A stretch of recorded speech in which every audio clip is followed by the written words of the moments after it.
ejercemos ningún tipo de control sobre el trabajo de los profesionales del periodismo. Ellos están preocupados por la falta de neutralidad que tienen los informativos de Televisión Española, pero eso no se corrige con censura previa. Son las 4:30 de la tarde, escuchaban a Esteban González Pons desde el Partido Popular. Esta es la tertulia de cierre de mercados. No es un asunto económico, pero bueno, por lo que nos toca aquello de la libertad de expresión, de controlar o no controlar la información que sacamos, con la que los periodistas decidimos abrir, bueno, pues una tertulia, un informativo, que se controle, que no se controle, que alguien pase el filtro de esa información. Pues yo creo que Raúl Ramírez, abogado y analista económico, puede hacer algún comentario al respecto, ¿no? Muy buenas. Porque han dado marcha para atrás. Discúlpeme, buenas tardes. No, en absoluto, es un placer. Muy buenas tardes a ti, ante todo, y a los demás, que ya no estamos todos muy vistos. Pues hombre, yo creo que no es que hayan echado marcha atrás. Yo creo que aquí lo que estamos presenciando ha sido, una vez más, un error en la comunicación. O yo así lo estoy percibiendo, ¿no? Yo creo que González Pons lo que ha hecho ha sido poner un poco de orden dentro del desconcierto que se ha ocurrido. A ver, yo no creo que se está intentando la censura. Yo creo que el PP en este caso, y respondo por la parte que entiendo de las afirmaciones, y el PSOE también ha salido a rectificar, que es de sabios, lo que han pretendido es normalizar una situación que de por sí era un poco anormal. Es decir, que en función del palo político o el gobierno de turno que esté en el poder, los ciudadanos tengan que tener un servicio público mediatizando una información, era más que evidente. El otro día veíamos el porcentaje de rating de pantalla que estaba ocupando Rubalcaba frente al que estaba ocupando, por ejemplo, Mariano Rajoy, ¿no? Cómo se distorsionan las informaciones, muchas veces ni siquiera se distorsionan, simplemente se ocultan, y por cual yo creo que un servicio público no debe estar a la orden de ningún partido político, sino al mero servicio de los ciudadanos. González Pons lo que está hablando es de transparencia. Yo creo que me parece un acto de valentía, ahora que se van a cambiar las tornas políticas y que precisamente el Partido Popular sería el más beneficiado, lógicamente, con mantener la situación actual, es el principal adif de adelantarse y decir, señores, no queremos sacar ventaja ni rédito político de nuestra situación futura y creemos en este acto de transparencia de tal manera que yo no lo he entendido como una censura, sino como una forma de transparencia y un acuerdo previo a un cambio de gobierno, donde gobierne quien gobierne, los ciudadanos tienen derecho a recibir una información pura, limpia y no sesgada. Y esa es mi opinión al respecto. Bueno, pues muy bien, usted es lo que opina don Raúl. Antonio Álvarez Osorio, diplomado por Harvard Law School. Buenas tardes. Buenas tardes, Laura. ¿Y usted comparte la opinión de Raúl? Yo creo que deberíamos poner en los medios de comunicación un poco de sentido común, como en el resto de las cosas, ¿no? Y yo creo que el programa de Radio y Televisión Española hay que atajarlo desde muchos puntos de vista. El primero, desde el punto de vista económico. Estamos ante un ente público y desde luego el ente público en ningún caso debe jugar ni a favor ni en contra de los intereses de ningún partido ni de ningunos ciudadanos que no sea el interés público general. Y dicho esto, yo estoy en profundo desacuerdo con cualquier tipo de censura que haya, ni censuras previas, ni censuras posteriores, y desde luego nada que vaya en contra de los derechos fundamentales que todos los ciudadanos tenemos a recibir una información veraz, a recibir una información imparcial, y que en todo caso no sea una información manipulada, puesto que yo creo que ese es un síntoma de nuestra democracia y es un síntoma del activo y de la fortaleza de la democracia en país, el poder decir cualquier cosa sin que efectivamente ni te lo manipulen, ni se malinterprete, ni se diga absolutamente nada sobre ese particular, y el recibir la información para que cada uno de los ciudadanos la pueda interpretar de la forma que entienda conveniente y en función de una información limpia, objetiva, veraz e imparcial. Carlos Tobías, abogado, buenas tardes. Buenas tardes, ya poco me queda que añadir, ¿no? Yo creo que aquí la censura previa se produce por la existencia de un consejo en Radio Televisión Española que está politizado y que de alguna manera, por mucho que Raúl haya dicho que cuando venga el Partido Popular esto no va a pasar, esto ha pasado siempre, pasa ahora y pasará con el Partido Popular y pasó con el Partido Popular yo no en la época de Aznar, ¿eh? No te interrumpo, pero no he dicho eso. Ya, he dicho que me ha parecido un acto de valentía del Partido Popular. La valentía sería que lo hicieran. Anticiparse a una situación fáctica que les vendría de cara, teniendo la posibilidad de hacerlo, y ahora en estos momentos decir renunciamos a que eso ocurra. No he dicho que negase que lo fueran a hacer. Lo que he dicho es que me parece un acto de valentía anticiparse ante unas elecciones y decir, oiga, Raúl, ahora que me viene el sol de cara, cojo y corto esa situación. La valentía sería si de verdad se hiciera.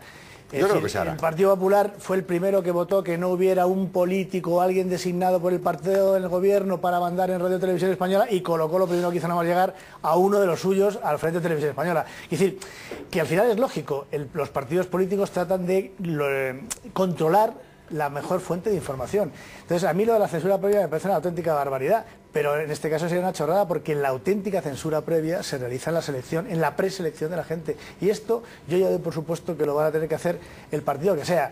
Ojalá tuvieras tu razón y ojalá el Partido Popular hubiera aprendido de los errores anteriores y presentes para que esto no se produzca. Pero de ahí a que no haya censura previa, hombre, me parecería que en el siglo XXI a un profesional de Radio Televisión Española le digan pásame antes lo que vas a decir en el telediario para ver si a mí me gusta o no. Claro, si no estuviera politizado el Consejo de Radio Televisión Española, no habría posibilidad de censura previa. Quien se plantea la censura previa es porque previamente controla en el Consejo. Bueno, me iba a meter aquí en el mundo de la comunicación. Al margen de Radio Televisión Española, en todos los medios la cosa funciona, que un director de comunicación te llama, sí, pero o no es un fulanito político, te llama, anda, no ponme esto, méteme esto, hazme el favor, no sé qué. No es un político, pero sí actúa bajo mandato de políticos. A ver, yo lo que creo es que no podemos ser ingenuos ni engañarnos al común de los españoles, no podemos engañarnos. Yo lo que creo, y te lo repito, y Juan no me explica especialmente bien, es que para mí ha habido un error en la comunicación. Me parece una aberración, como decía Antonio, que estemos en el siglo XXI hablando de censura informativa.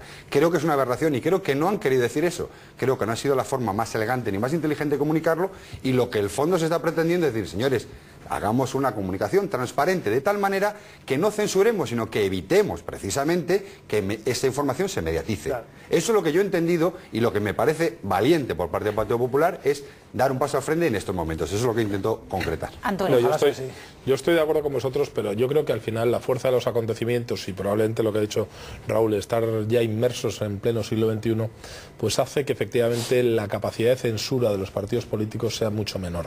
Es decir, estamos ante una situación de los medios de comunicación donde hay muchísimos medios de comunicación, donde la televisión digital terrestre ha hecho posible que haya un montón de cadenas que dan noticias y controlar todo eso es complicado.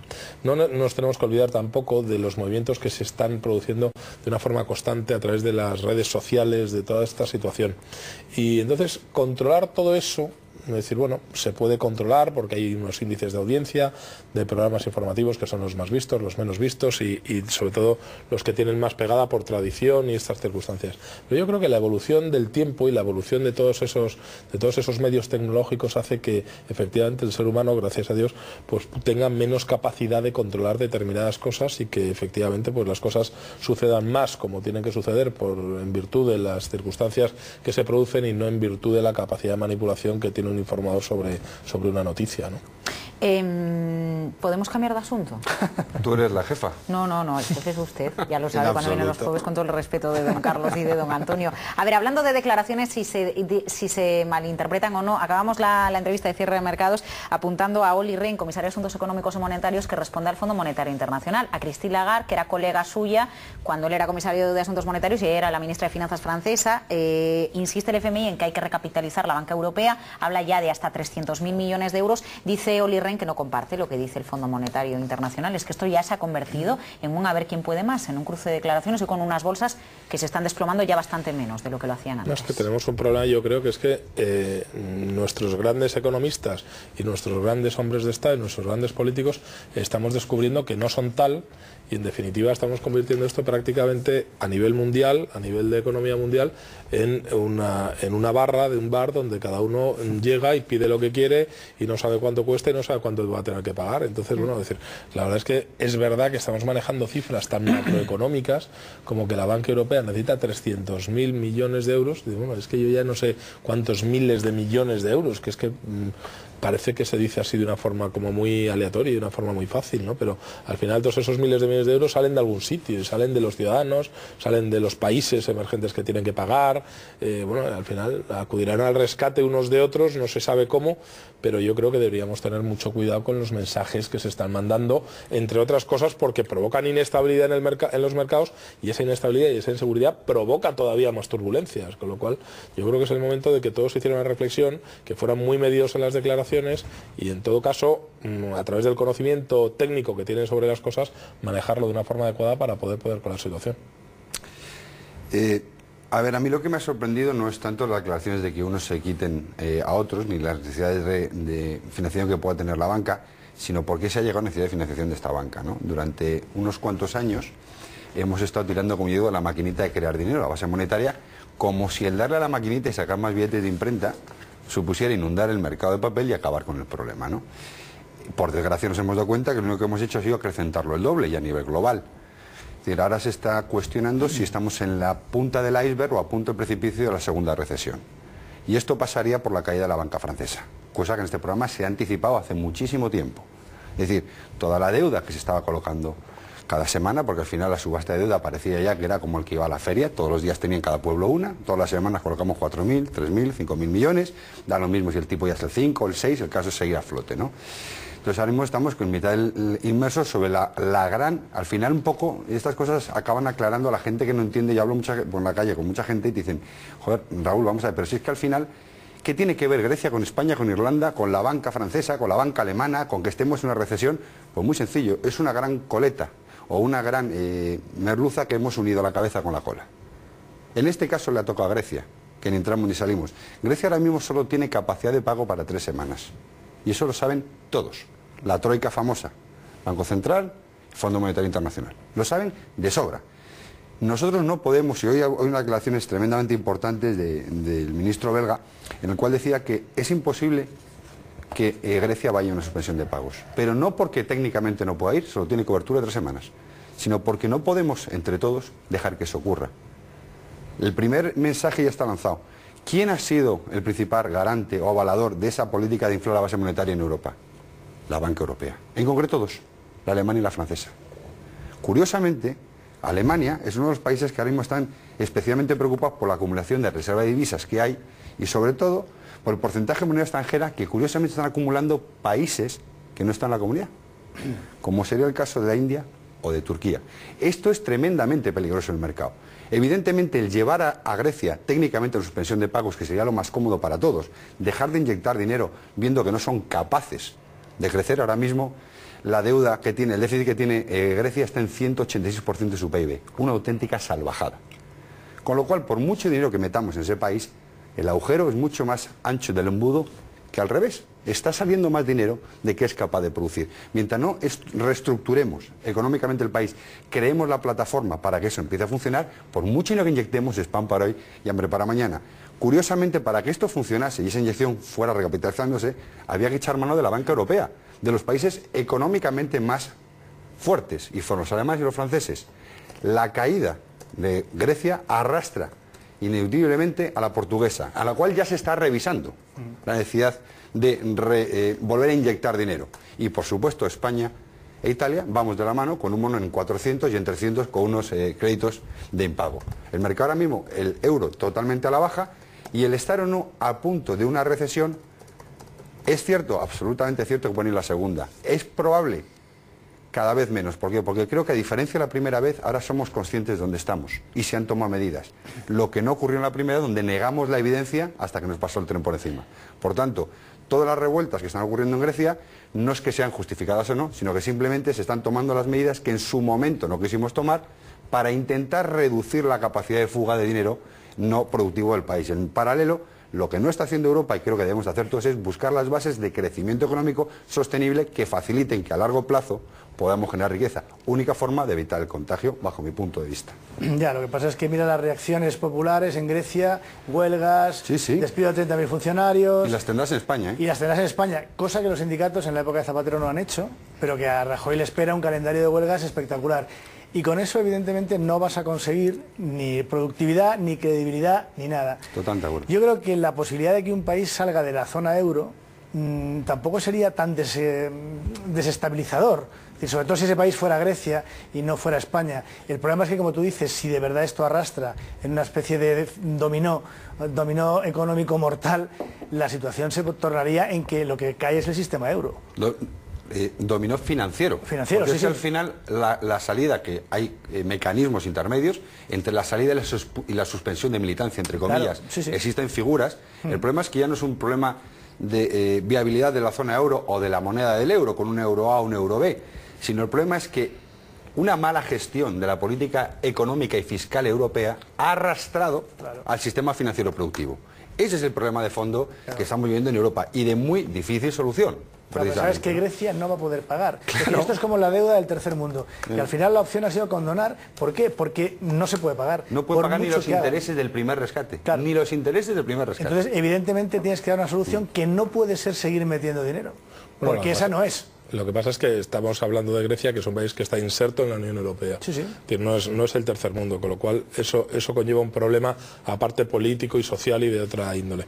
Yo creo que es que al final el problema que se ha encontrado en la Unión Europea es que ha creado una unión donde efectivamente íbamos a ser mucho más fuertes las economías y el apoyo de una moneda única iba a ser absolutamente infranqueable para el resto de inversores y de gente que iba a estar allí en los mercados haciendo una especie de cosas extrañas, y al final lo que hemos tenido es que tenemos la desventaja de una moneda única, porque tenemos la desventaja de no tener una herramienta monetaria con la que cada país poder devaluar esa moneda y poder hacer las operaciones oportunas para ajustar las cosas a la valía de su moneda. Hombre, yo creo que una moneda única, perdón Antonio, para mí es un arma de absoluta estabilización. Es decir, si hubiera una moneda en cada país estaríamos ahora mismo en un desmadre absoluto. Con depreciaciones monetarias y sería una locura. Sería una locura. Bueno, pero con una moneda en cada país no hubiéramos llegado a esta situación. Claro. No hubiéramos llegado a esta situación porque a ver cómo asumes la quiebra de los países que han quebrado. Es decir, yo creo que la moneda única lo que ha dado es la posibilidad de que lo que decía Raúl se pueda plantear,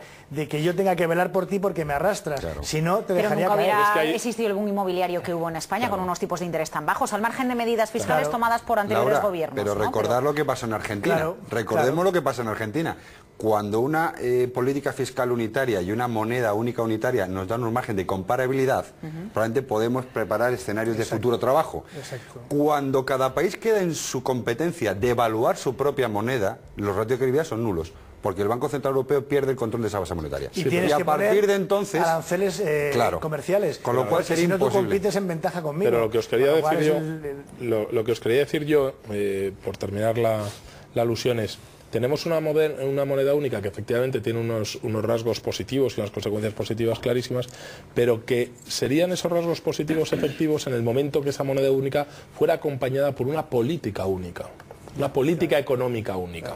Es decir, al final lo que pasa es que tenemos una moneda única que efectivamente sería muy efectiva, pero al no tener una política económica única es como tener al tío más fuerte del mundo pero esposado y atado por 5 sitios. Dice, bueno, sí, pero... ¿Quién manda aquí? Oli Rehn, Lagarde, claro, no me va a poder defender. Manda Merkel, manda Sarkozy... Porque en definitiva hay ahí una incapacidad, probablemente porque la evolución en el tiempo pues ha sido lógica desde el punto de vista de la Unión, pero no se ha llegado a esta crisis en un momento de consolidación política europea, donde haya un gobierno europeo y donde efectivamente sí se pueda coger y decir, mire usted, es que está aquí detrás Alemania, Francia, Inglaterra, y entonces, o están Alemania, Francia y países potentes desde el punto de vista económico para que puedan avalar esa situación, y entonces lógicamente los mercados ante eso se pararían. Pero ¿qué pasa? Tenemos una moneda única, pero es que a Alemania le cuesta ceder su soberanía y le cuesta pagar la cena del de al lado, porque es que en definitiva no ha estado. Es que si tú fueras alemán te fastidiaría pagar absolutamente la cena del de al lado. Con lo cual, efectivamente, con lo cual esos rasgos de solidaridad que tendrían que estar ligados a un gobierno único y a un gobierno económico muy fuerte, no se produce porque no hay una cesión real de soberanía. Es decir, nos hemos quedado ahí en un mix que es muy peligroso. A ti te fastidiaría pagar el de la cena de al lado, pero el de la cena de al lado se va de cena y habitualmente la paga él, aunque excepcionalmente se la pagues tú, gracias a que los productos de la empresa que tú diriges, él te los está comprando. Sí, Laura, pero por supuesto, pero una cosa es el mercado único y otra cosa es las políticas o crear un entorno político europeo único, que es lo que está planteando Antonio. Y yo, en ese sentido, que yo soy bastante más terrenal, ¿no? Yo creo que lo primero y a corto plazo que hay que hacer es tener una política fiscal única, que solucionaría mucho de lo que aquí estamos hablando. ¿Por qué digo una política fiscal única? Porque precisamente el invitar a la cena lo tenemos en España, o hemos pretendido, algunos descerebrados, han pretendido en España descentralizar el sistema fiscal. De tal manera que cada comunidad, en función de sus tendencias, decida aumentar o reducir la presión fiscal en función de sus propios criterios.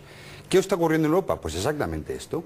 ¿A dónde tenemos que tender? A una política fiscal homogénea, de tal manera que no haga tan gravosa la carga fiscal a aquellos países con capacidad productiva, por tanto les permita un crecimiento, y viceversa, aquellos países en aras de crecimiento sean capaces en esos momentos, y no a posteriori, con emisión de deuda, de poder tener una base común. ¿Cuál ha sido el gran problema? Que probablemente lo hilo con lo que decía Antonio, que el no tener una coherencia política, el no tener una identidad, va a ser prácticamente una quimera lo que yo estoy diciendo. Ahora, para empezar una casa, señores, no podemos empezar por el tejado, sino que empezar por las bases. Y las bases es política fiscal única, y de ahí lo que no se puede decir es, como yo soy el que te compra los productos, no respeto las reglas y tú me pagas la cena. Es decir, el que compra el producto paga el precio del producto, la cena es aparte. Y si tú estás despilfarrando, no cumpliendo las reglas de esa unión, lo que no puedes decir es, hombre, yo no las cumplo, pero te compro los productos. Claro, y a ellos también se los compran. No, sí, era por generar el debate. España ha estado cenando muchos años de gratis. Os recuerdo cómo entró España a la Comunidad Europea y de dónde venía el dinero en muchos puntos de España que subvencionamos iniciativas y sectores que sabíamos deficitarios del inicio y hemos cenado. Raúl me dará la razón con que también se aplaudió en muchas ocasiones en mesas como esta, no digo esta, pero en mesas como esta, el hecho de que países como Irlanda rebajasen como rebajaron el impuesto de sociedades y se ponía como ejemplo. Yo te doy a ti la razón siempre. Pero además de esto, es cierto, pero que Irlanda lo que ha hecho ha sido proteger su propia economía. Sí. Ella ha montado un sistema donde empresas, por ejemplo, en el caso de todas las tecnológicas, tiene un sistema de tributación bastante bajo, con lo cual están generando y derivando inversión en sus propias fronteras. Eso es una cosa, y otra cosa es que mantengamos una política fiscal europea homogénea, que es totalmente distinto a lo que yo estoy diciendo. Unos señores son muy listos y otros señores hemos vivido de la financiación ajena, la cena que nos invitan siempre. Aquí el País Vasco también hizo lo mismo, y se lo tumbaron, porque lo hicieron demasiado a lo bruto, pero hicieron lo mismo que los irlandeses. Claro, se hicieron lo mismo que los irlandeses. Una política fiscal incentivando el impuesto de sociedades en el País Vasco. Bueno, lo mismo que hacían los irlandeses. ¿Qué ocurre? Que como lo hicieron un poco radicalmente, pues la Unión Europea se lo tumbó, pero los irlandeses hicieron exactamente igual. Turbulencias en el mercado, hablaban ustedes de señores, señoras y de circunstancias diferentes. Circunstancias diferentes. ¿Qué récord de turistas, Antonio? A ver, alguna buena noticia, porque tal y como está el patio. Sí, le ha tocado. España bate récord en agosto, recibe 40 millones de turistas y lo que va de año un 7,8% más, récord de recepción de turistas extranjeros en agosto. Bueno, es gracias a la ley de, ¿cómo era la ley esta que hicieron hace 3 años? Del nuevo modelo productivo y todas estas cosas. ¿La ley de sostenibilidad? No, esa no, la sostenibilidad ya no la sostiene nadie. Esa ya no sostiene nadie. No, si a cada turista se le cobrará €1 por entrar en el país, ¿no? Por aquello mantenerlos. Oye, no es broma. Pero qué manía tenéis de cobrar a todo el mundo. Oye, no, pero tú calcula si esto se hiciera como en Dominicana. Tú llegas a Dominicana y por entrar te cobran. Claro que sí, porque hay muchos países que cobran una cantidad extra por ir a ellos. Pero yo creo que está, mira, ¿por qué no damos mejor servicio a mejor precio? Hacemos un turismo más de calidad y vendrá menos gente y tiene que incrementar. Y de todas maneras vamos a ser justos. Oye, además yo quiero soltar una coletilla que me la tenía guardada hasta que no salía este dato y ya ha salido. ¿Os recordáis estos señores de la izquierda baratera española diciendo en contra de que viniera el Papa porque el Papa cuál? Señores, el Papa ha traído 560.000 turistas en agosto. En concreto, casi el diferencial de incremento del total de turistas nacionales frente al año pasado. A ver si aprenden de qué va la historieta. Y no nos ha costado ni la mitad de las mamonadas que estáis preparando por ahí que subvencionamos desde este país. No vamos a tener que traer al Papa todos los años. No, pero este tipo de iniciativas, donde siempre han sido muy criticadas, ahora es cuando hay que sacarlas, porque ahora es cuando se callan las bocas. Y yo siempre he dicho, mira, los postres siempre salen mejor al final de los 3 platos. Si se quiere uno poner medallas cuando todavía, o poner críticas sin dar documentación, acaban pasando estas cosas. Por tanto, echemos de hemeroteca a todos esos señores de la 4, de la 6, a los pequeños guayominis y personajes de medio pelo de este estilo, cuando salieron criticando y haciendo mofa, pues ahora me mofo yo de vosotros. 500.000 más de turistas, un 10% de la Comunidad de Madrid. Hoy está Raúl con el tema culinario bastante sí, además yo lo del postre no lo comparto, porque a veces el postre primero. Mire los franceses o en España, en España el queso se toma de postre, los franceses lo toman primero, como eso, es al revés, ¿no? El champán también. En cualquier caso, aparte del número de turistas, yo creo que también hay que ver el dinero que dejan esos turistas, porque se está fomentando a lo mejor un turismo de baja capacidad consumista, y en cambio hay un turismo pues, de golf y veleros que con menos turistas dejan una riqueza mayor, o a lo mejor tipo festivales de estos como el FIB de Benicàssim y cosas de estas que tienen mucho poder adquisitivo, mucho más del que aparentemente se puede suponer, y que dejan un dinero donde están. Hoy se ha convalidado en el Congreso el impuesto de patrimonio, pero no nos da tiempo a hablar de ello. Carlos, cuando usted quiera, ¿de acuerdo? Vale, queda emplazado porque esto es una de las absolutas barbaridades legislativas, de lo mejor que podían hacer para despedirse. ¿Van a despedir a Mourinho? Es que qué mal está el Madrid. ¿Son ustedes del Madrid? Bueno, yo creo que con 41 puntos nos salvamos y el objetivo es la permanencia y yo creo que esto lo conseguiremos. Hombre, antes de despedir a Mourinho, empecé a despedir al presidente del gobierno, que le queda menos, ¿no? Y que cobra mucho menos también, ¿eh? Pero para lo que hace casi cobra más. ¿Tú crees? Sí, no sé qué decir. Yo creo que sí. Yo voy a decir solo una cosa sobre el tema de Mourinho. El señor Florentino Pérez, que es el presidente del Real Madrid, es un señor que se equivocó echando a Del Bosque en su día y a partir de ahí, cuando uno hierra en algo tan importante como eso, pues tiene muchísimos o muy pocos lugares. Era por distender porque la bolsa vuelve a incrementar las pérdidas. 4% de caída, señores, turbulencias. Carlos Tobías, Antonio Álvarez Osorio, Raúl Ramírez, un placer tenerles aquí este jueves. El próximo no les veo. Vamos a los mercados.